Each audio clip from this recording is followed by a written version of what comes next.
السلام عليكم ورحمة الله وبركاته. أهلا بكم في الحلقة الأولى من حلقات مبادئ علم التجويد. درسنا النهاردة بعنوان الاستعاذة. أولا، يعني إيه الاستعاذة؟ الاستعاذة هي الالتجاء والاعتصام والتحصن بالله من الشيطان الرجيم. يعني أنا بقول أعوذ بالله من الشيطان الرجيم عشان ربنا يحميني من الشيطان. أول حاجة صيغ الاستعاذة. صيغ الاستعاذة يعني إزاي، كيفية الاستعاذة. أول حاجة أعوذ بالله من الشيطان الرجيم. تاني حاجة أعوذ بالله السميع العليم من الشيطان الرجيم، أو أعوذ بالله اللطيف الخبير من الشيطان الرجيم، أو أعوذ بالله العظيم من الشيطان الرجيم. وفي صيغ تانية كتير، بس أهم حاجة أو المشهور منها أعوذ بالله من الشيطان الرجيم، لأنها وردت في القرآن الكريم في سورة النحل. قال تعالى: فإذا قرأت القرآن فاستعذ بالله من الشيطان الرجيم. تاني حاجة حكم الاستعاذة. حكم الاستعاذة يعني لو أنا قرأتها هل علي، لو أنا تركتها هل علي اسم ولا لأ. في علماء بيقولوا إن هي حكمها مستحبة، وفي علماء بيقولوا إن هي واجبة. مستحبة بمعنى إن أنا لو ما قرأتهاش في أول وأنا بقرأ ليس علي اسم. أما الواجبة فأنت لو تركت الاستعاذة فعليك اسم أو عليك ذنب، فاحنا كده كده يعني مش خسرانين حاجة لو قرأناها. هناخد بقى بعد كده أحوال الاستعاذة. أحوال الاستعاذة في حالتين يجهر بها وفي حالتين يصر بها. يجهر بها يعني بنقولها بصوت عالي، وحالتين يصر بها يعني بنقولها بصوت منخفض. الحالتين اللي بيجهر بها يعني بنقولها بصوت عالي في مقام التعليم، يعني مثلا لو درس قرآن اللي هو مثلا كتاب أو مدرسة أو معهد قراءات أو أي حلقة تعليم قرآن، فبنقول بصوت عالي. في المحافل والمناسبات لو مثلا في حفلة تكريم أو في مناسبة بنقرأ بصوت عالي.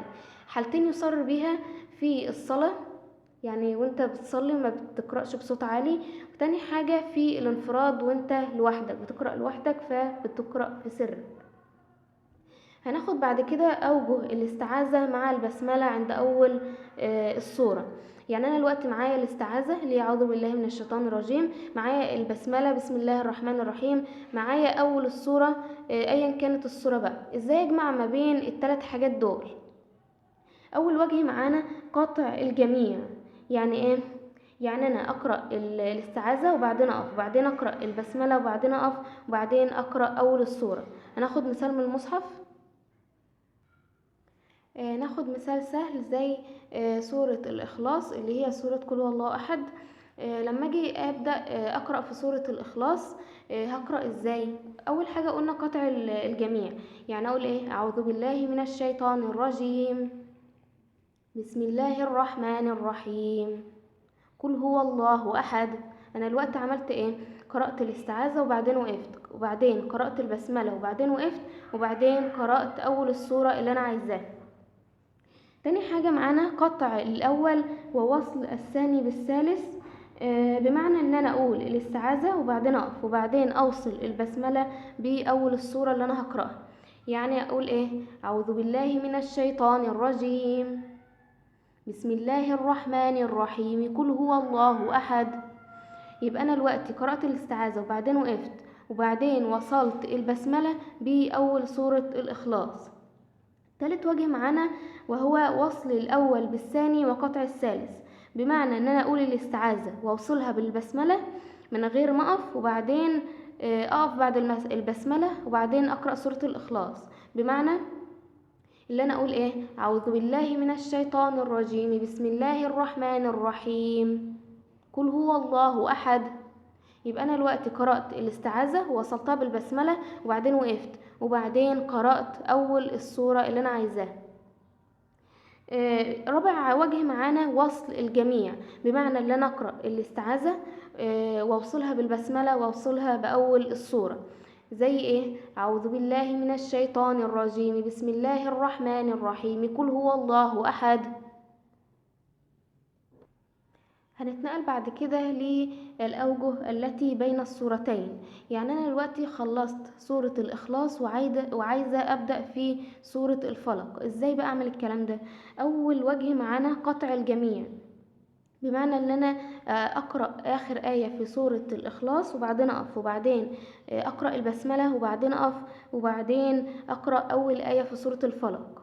بمعنى اللي انا اقول ايه، بسم الله، لا انا دلوقتي وصلت لاخر ايه في سوره الاخلاص، ولم يكن له كفوا احد، بسم الله الرحمن الرحيم، قل اعوذ برب الفلق.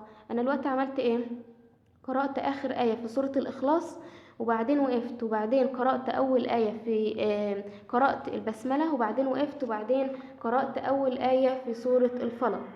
تاني وجه معانا قطع الأول ووصل الثاني بالثالث، بمعنى إن أنا أقرأ آخر آية في سورة الإخلاص وبعدين أقف، وبعدين أوصل البسملة بأول سورة الفلق.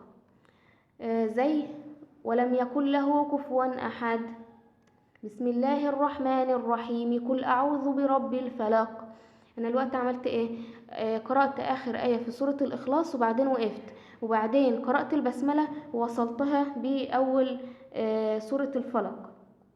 تالت وجه معانا وهو وصل الجميع، يعني أنا أقرأ آخر آية في سورة الإخلاص وأوصلها بالبسملة وبعدين أوصلها بأول سورة الفلق.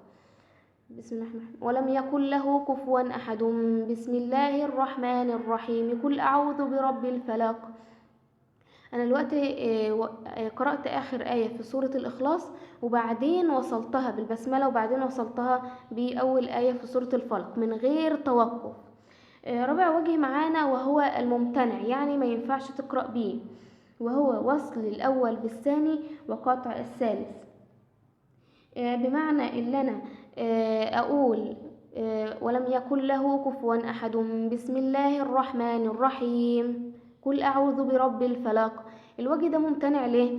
لان انت بتوهم اللي قدامك ان البسمله اللي هي بسم الله الرحمن الرحيم ديت اخر ايه في سوره الاخلاص، وده مش صح.